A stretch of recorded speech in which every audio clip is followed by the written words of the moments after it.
So the second lecture is titled Critique of Currently Available Guided Implant Surgery System, Efficacy, Practicality, and Limitation. Please come forward, Dr. Sil, Park. Let's give him a round of applause.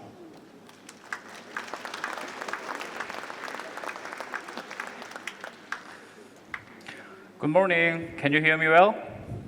So they are setting up the computer, so let me start in a couple of seconds. Right.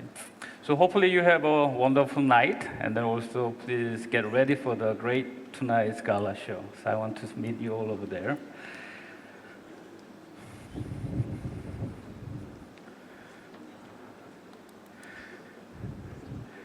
Okay, I was so excited because I have a chance to meet all of you around the world, and also I'd like to have a chance to learn about the new product and the breakthrough about the guided implant surgery areas.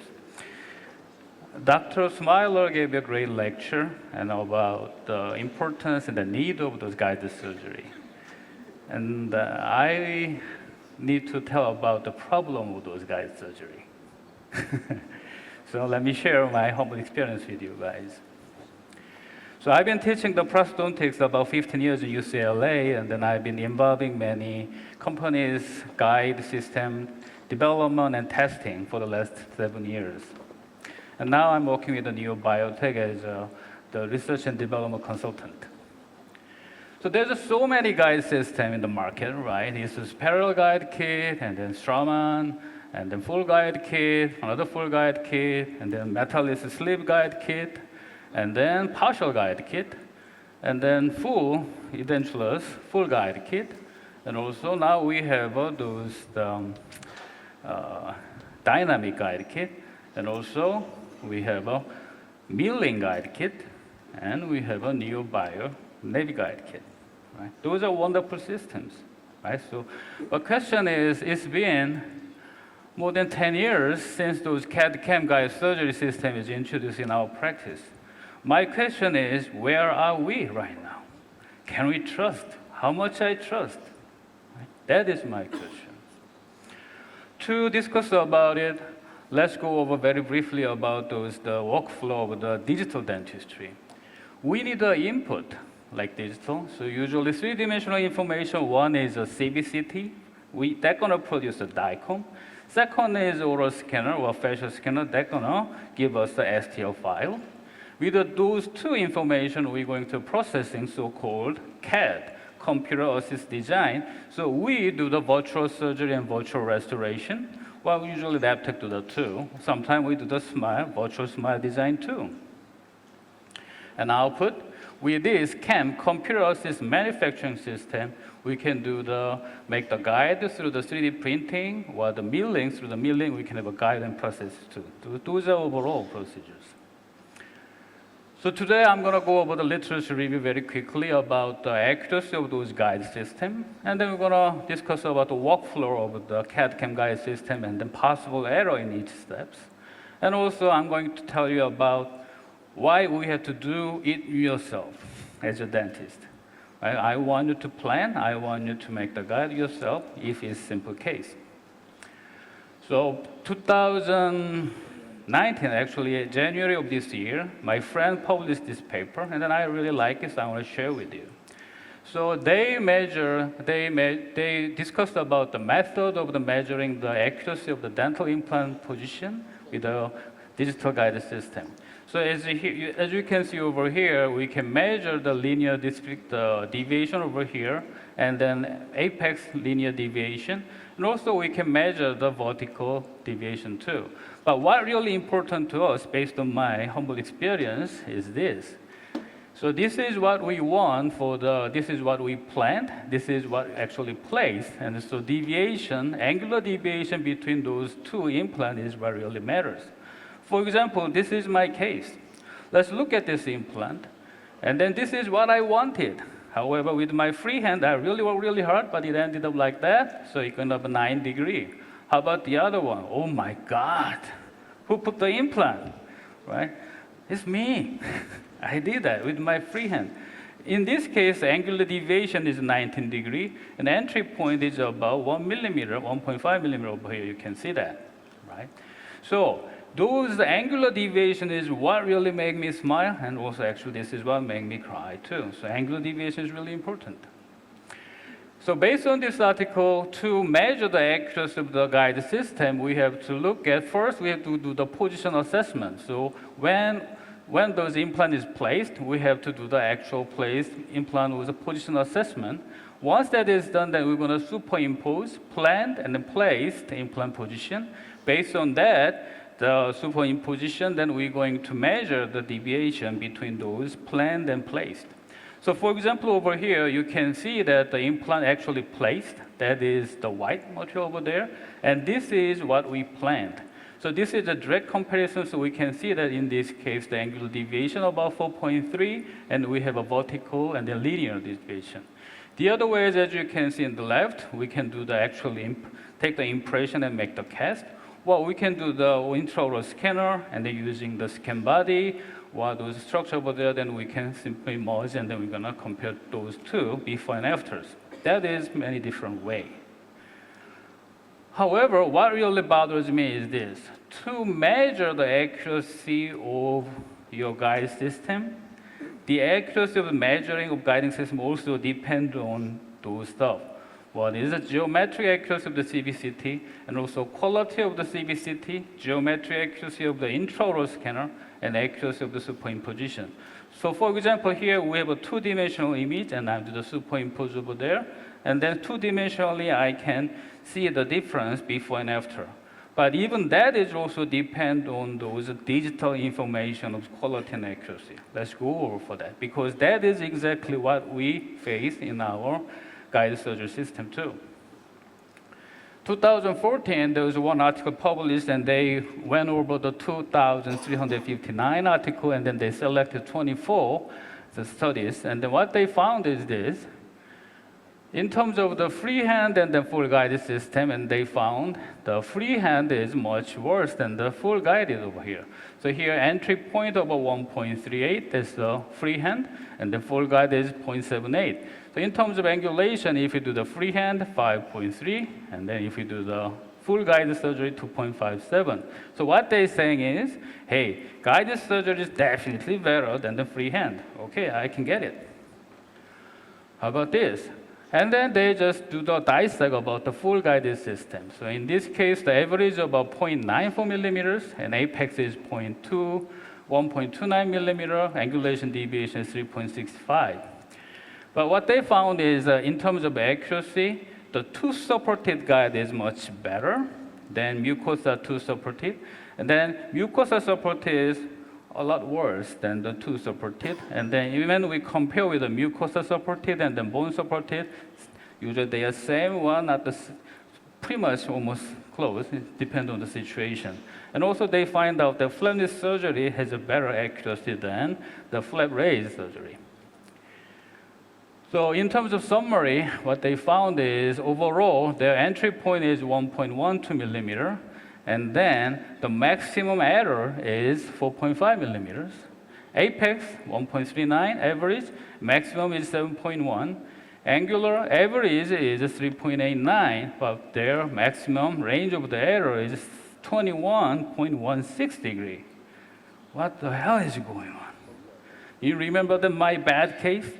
That angulation is a 19 degree over here. But this case, even the guide, then can we create the 21 degree of the error? What is going on over there? Well, based on my humble experience, it is possible. Yeah, average accuracy is important. However, as a clinician, those range of the error is also important to us, because that error can happen to my clinic and my patient, even though I'm using the guide system.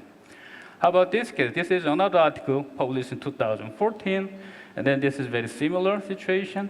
They reviewed the 73 article studies, and then what they found is entry point is 0.01, apex 1.2, angulation 23.8, and what they found is the acceptable inaccuracy of guided surgery is 2.0 millimeter. In other words, safety margin is 2.0 millimeters. Right? But really bothers me is this. Still, there's a lot of error. 6.5 millimeter, I placed the implant, and then 6.5 millimeter, why with this number I'm gonna cut the nerve, even though I'm gonna do the guide. What is going on? Let's discuss about why we have those errors. Why we have those errors in our clinic, even though all those articles shows that real great accuracy of the guided surgery. So to do that, let's go over the general workflow of the CAD/CAM guided implant surgery. First, we do the CBCT, that is for the foundation information in terms of the bone. And we have an intraoral scanning, that is for the above the gum structures, right? If we take the impression, then we put the stone, and then you're going to do the extraoral the scan, or we can do the scan with the impression directly. Once that is done, we receive those two information and we merge. So above the gum information is STL. Below the gum information about the bone is for the DICOM from the CBCT. We merge those two information together, then I have a complete blueprint. With that blueprint, we're going to do the planning. Once the planning is done, then we do the producing. So depend on the method, we can do the 3D printing or we can do the milling. Once those procedures are done, then we have to do post-production cleaning, like we have to remove the supporter and clean the inside and also light curing. Once that is done, they deliver to our clinic, and then I'm going to do the implant surgery with the guide. Now let's look at step by step and then where those errors come from. First, the CBCT. What do you think? Your CBCT is accurate because you spend a lot of money on the CBCT? Well, first question is this. Patient move.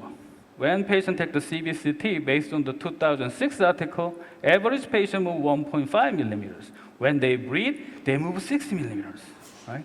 And also, they pointed out that about 21% of patients move while we are taking the CBCT. When patient move, as you can see over here, you can see those double line over there, right? This is a good image, this is bad image. Also, when you look at the occlusal view, you're going to see those two lines over there. So bottom line is you have two lines, and then how do you know that which one is real images? If you have this, and then you're going to cause a great discrepancy in terms of the accuracy of your guide system. And also, we have to remember about the metal artifact.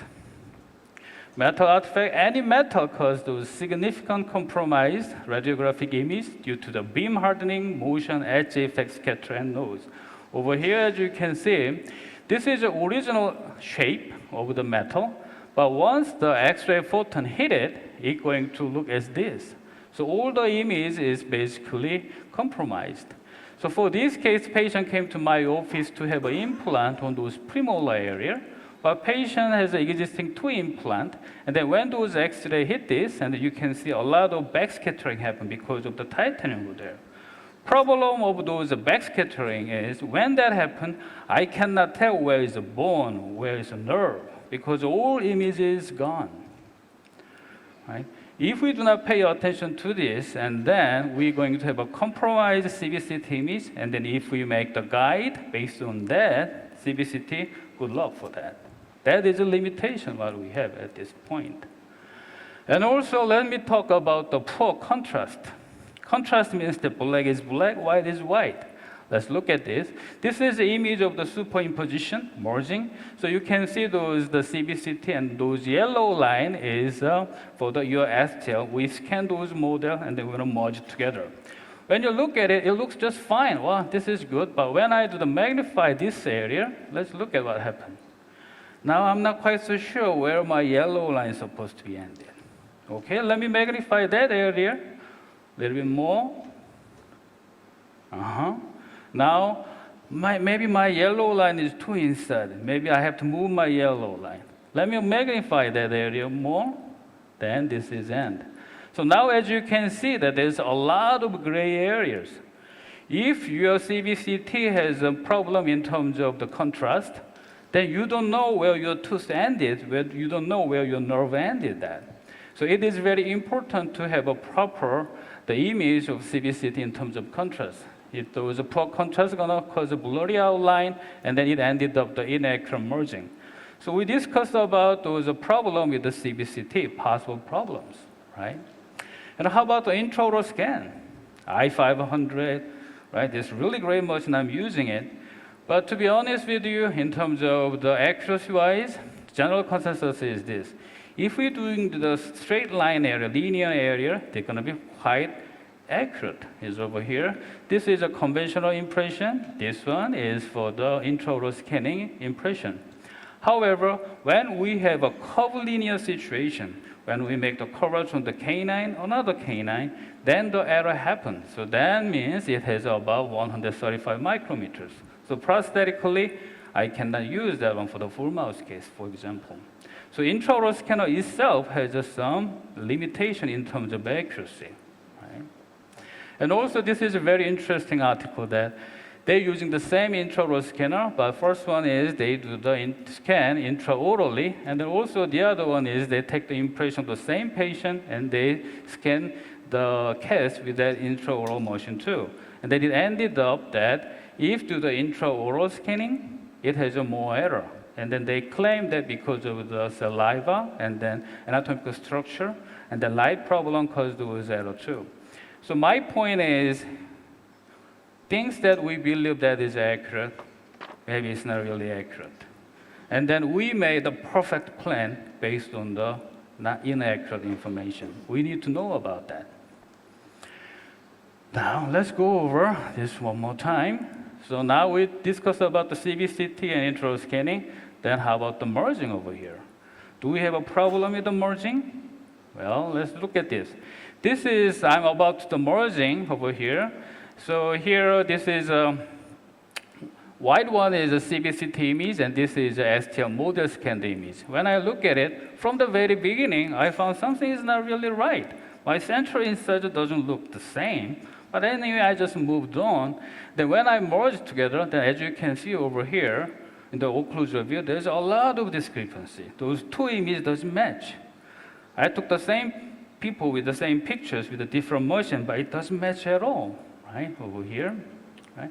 So in terms of tooth number 11, they are matching okay, but when I go to the tooth number 7, it doesn't match. So one of those images is distorted. I don't know which one is which. I was so annoyed. So then I called the patient, take the impression again, take the CBCT again, because I don't know which one is wrong. So I took another CBCT impression now, as you can see over here. They're quite similar to each other, and then those merging is much better than before.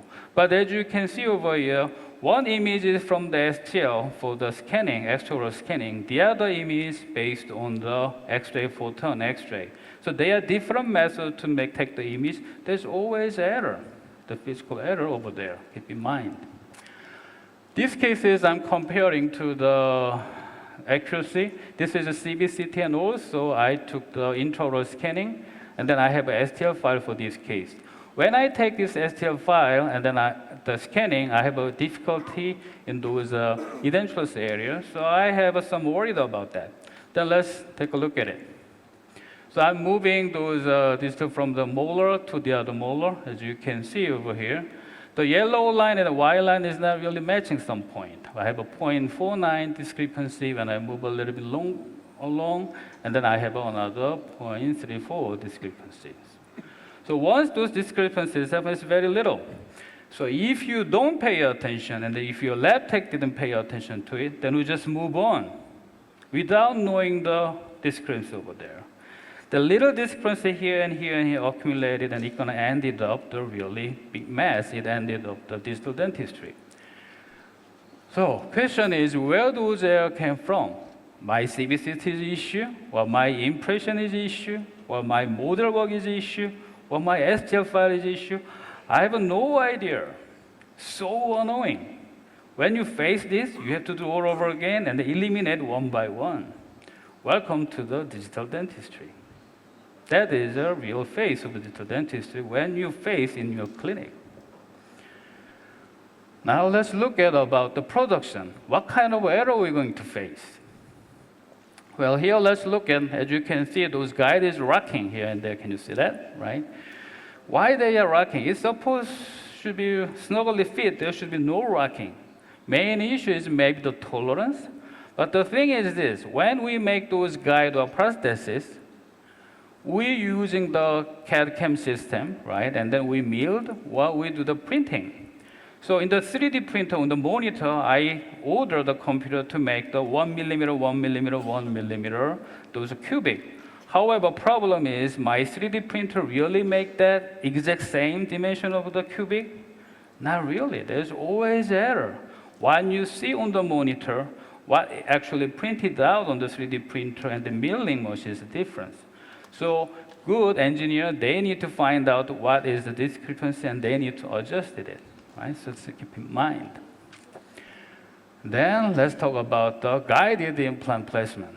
So clinical error that you can make, clinical error that I made, and then make those ridiculous results, even though I'm using the guided system. First, let me talk about the tolerance. Tolerance is a permissible limit in physical dimension.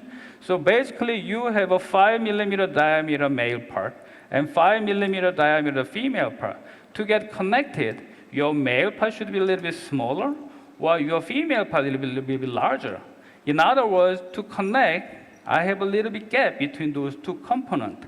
That little gap we call this a tolerance. What we call that is a clearance. For example, over here, you have a small tolerance. Here, you have a larger tolerance. But those tolerance little gap should be there between guide and tooth, and then between there, guide sleeve and drill, and also guide sleeve and then holder and then drill. So bottom line is, yes, we must have those tolerance. Otherwise, our component doesn't fit together. But the less component means that less deviation, right? And the less error over here too. So when I started, I dreamed about this. Hey, there's a hole. This is my dream. So I put it's going right there. Because about 7 years ago when I started, I have no clue what is a tolerance. I'm just a dentist. How do I know that about tolerance? Right? But actually what really happening in our clinic is it goes like that because of tolerance. And it goes like this. It ended up those huge angular deviations. So Neobiotech, we improved this for situation and then we did our best and this is our result. We have early engaging like you can see over here. Early engaging and then we decrease those tolerance as much as possible. So this is what I wanted. But in reality, still there's a little bit tolerance over there. Now we still have the errors. No matter what system you have those errors, right? So I call this the inevitable tolerance, right, in terms of digital dentistry. Let me share this article with you guys. This is a mechanical calculation, and then what they do is they look at the three different ways. One is the sleeve length, the other one is a clearance, and then the other one is they look at the total length. So they look at how those three factors are affecting the final result of the errors. So this is error over here. This is apex deviation. This is entry point. This is angulation. So this situation is this. Everything done perfectly. So perfect, right? Perfect CVCT, perfect impression. Everything is really great. Now you're going to put the drill on your guide. But simply because of the mechanical and then the physiological tolerance, right? Now this error can be happen. Let's look at this. What they found is, this is really busy, the slide. The larger the clearance, they have more errors. The longer the length, it has more error. And then if you have a shorter sleeve, you have more errors. And it ended what they're saying is, maximum error, just simply because of the tolerance, maximum error can be apex 2.8, entry point 1.5, angular error can be 5.9. Vertical is good. So if everything goes really great, then manufacturer didn't think about those parts, and then you already have a high possibility of the error up to 5.9 degree of the deviation. We need to understand this aspect. Let's look at this. Without understanding the tolerance, when I put it in, I thought it's gonna go always like that. Okay, that is why I'm using the guide. But in reality, when I touch it, slip inside of it, I push a little bit, go into the deeper area. When I do, the guide move, and then my drill going to go like that. It happened many times, even though using the guide. So this is what I had. I do some bone graft over there. This is what I planned, but it ended up like that. even though I'm using the guide. I use the guide and place the implant is so obvious it's really out of the situation, out of the what I wanted, right? So Neobiotech, we improve this as much as possible. So instead of putting it, we do the bone flattening first. Once the bone flattening is done, we put the point drill, so we're going to prevent those slippery situation. But still, I want to keep in mind, there's always possibility of those error because of tolerance. How about this situation? Right after the extraction, sometimes we have a high septum. My friend told me that using those septa and then place very well, and then you can engage as much as bone as possible. So this is what I dreamed about it. This is, I believe, what I can do. But even though you're using the guide, sometimes this happens. It goes slip inside of it, and then you're going to have an implant over there. Even you are using the guide, this situation is going to happen if you didn't pay attention to it. If your tolerance of your guide is not that great, your guide is tilt a little bit over the tilt, and then it's going to happen that way. It's because of the angulation. So Neobiotech, we find the solution. We drilled about those septa, and then once it's flattening it, we can go in, so we can prevent this one. So my point is, no matter what beautiful system we have, but the protocol really matters. How to use your instrument, how to use your system is really matters, right? I want you to understand that portion. How about this anterior case, right? This is when we have a very thin buccal wall, and then I want to place the implant over there. So this is what I dreamed about it. But many times, even though I'm using the guide, it goes like that, right?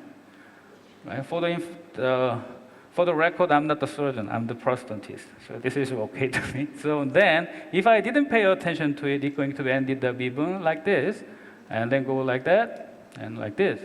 Because when I place it, basically there is no counterforce from the buccal area, all the force from the palatal. So basically many times my implant is placed buccally. Situation like this, my patient ended up like that. So I take out the implant with a lot of sorry to my patients, even though I use the guide. Maybe you don't believe me. How possible you have that situation with the guide? You want to bet? You can have this situation with the guide. That angulation, little angulation ended up really big angulation because we have a total length and also the tolerance.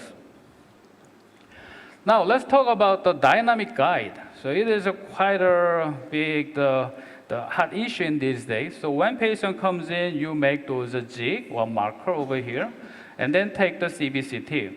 Once you have a CBCT, and then the tracker going to connect it to the drill, and then this tracker connected to those mark, and then we're going to do the mapping and then the positional calibration. So here, as you can see over here, two camera going to capture those two mark, the optically, and then they going to give me a real time the information where my drill is, right? So let's look at those video clip. This video clip is from their company, right? So basically, as you can see over here, once you move your ball and then drill, you can see exactly where it is, like real time. So they claim that this is a real-time GPS.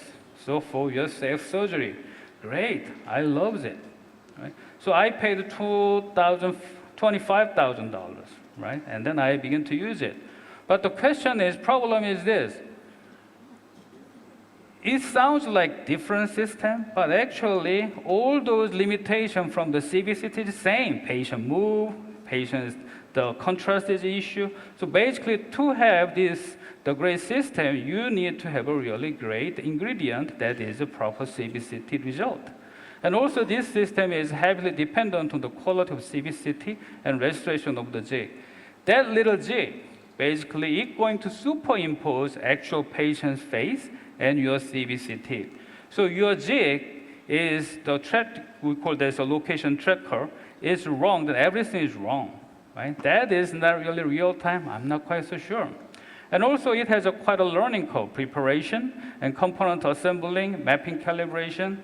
I have a hard time to train my assistant and I gave up. I just do myself. Not easy, and then I do not want them drop those expensive material, right? So good point is the chair side, because the current, the guide system, once I order it, usually I have to wait about 1 week. Well, if I express, and maybe 5 days. But this one is when patient comes in, I can do right away, within 2 hours and 1 hour. However, the problem is, as I told you before, there is no physical guide. It's like when you're driving a car with a GPS, your GPS told you to turn left, but you didn't turn left. Oh, I have to go there, but I'm not moving forward, right? So this system is exactly like that. So it will not give you physical guidance. It's going to give you that optic guidance, but you're going to still wrong hole, make the wrong hole, even though you know, you know that you make the wrong hole, mind, right? And then it has quite a learning curve, and then training is needed. And also, when we do it, those two cameras need to look at those two trackers, so I cannot bend. I cannot look at the patient's oral cavity. I always do this way, and when I do the surgery, I have to look at the monitor. So first, it was very awkward. So there's a clear limitation of the dynamic situation at this point, right? So overall, the limitation of the current guide system, static guide, yeah, we know the accuracy of that, right? About 2 millimeter plus minus. But problem is you need a multi-visit, at least 2 visits, and it takes about 3 to 10 business days, and then no chair side correction. Once your lab sent to your guide, it doesn't fit. You may adjust here a little bit, but most of the time it doesn't fit. So basically, we have a very, very limited correction, the chance for those guides.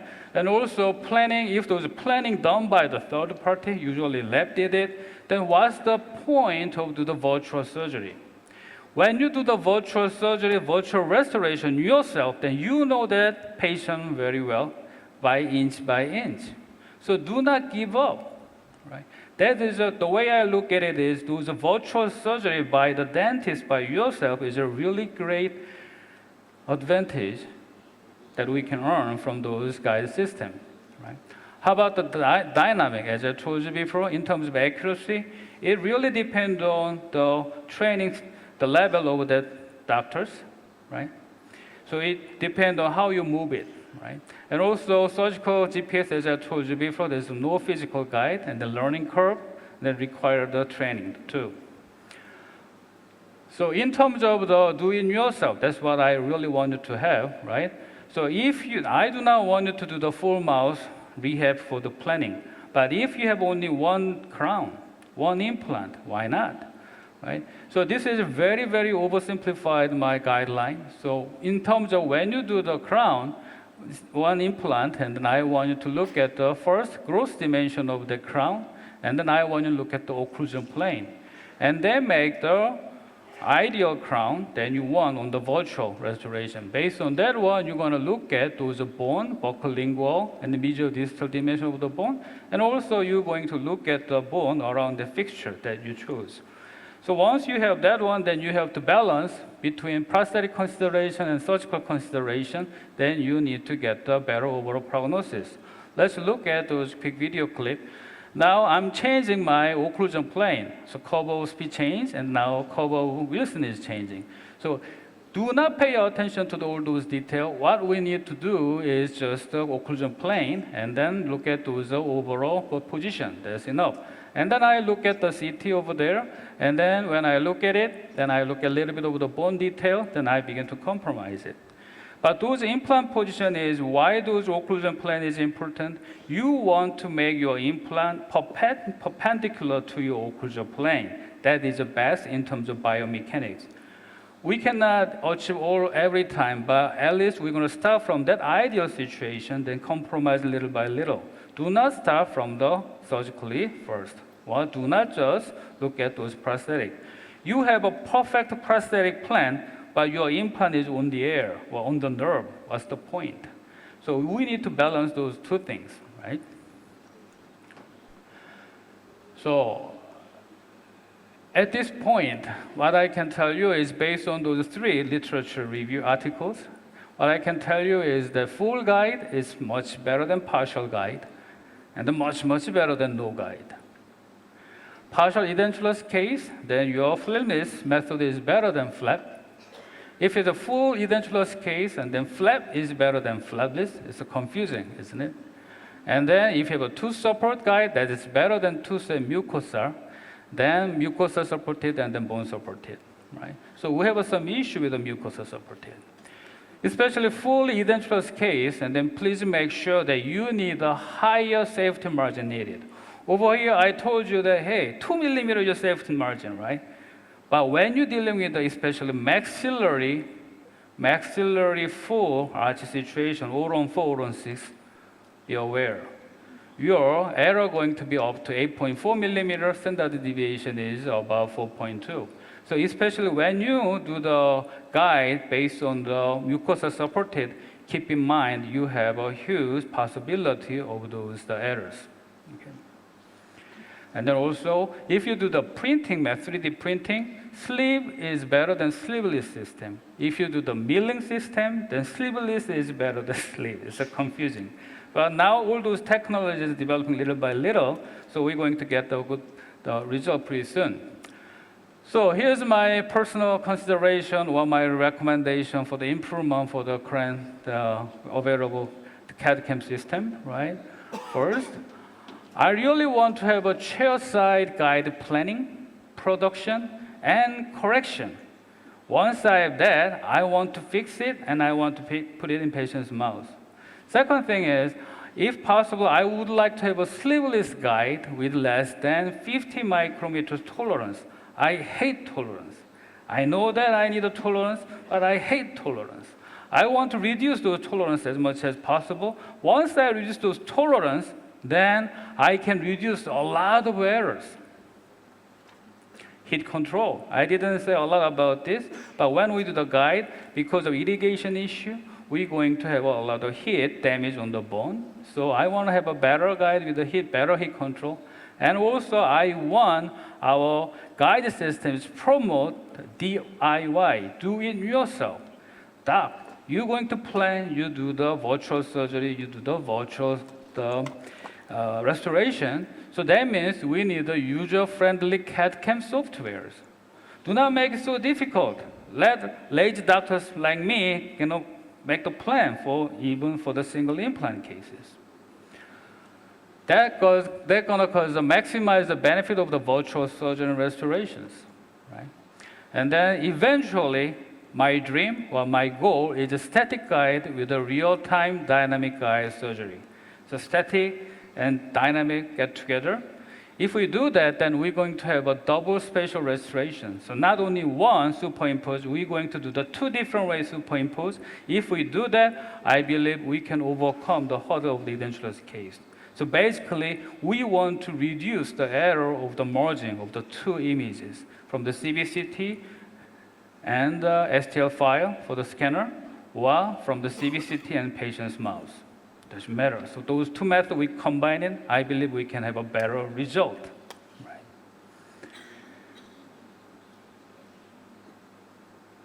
Yeah, that's my last slide. Thank you. Right. Thank you very much.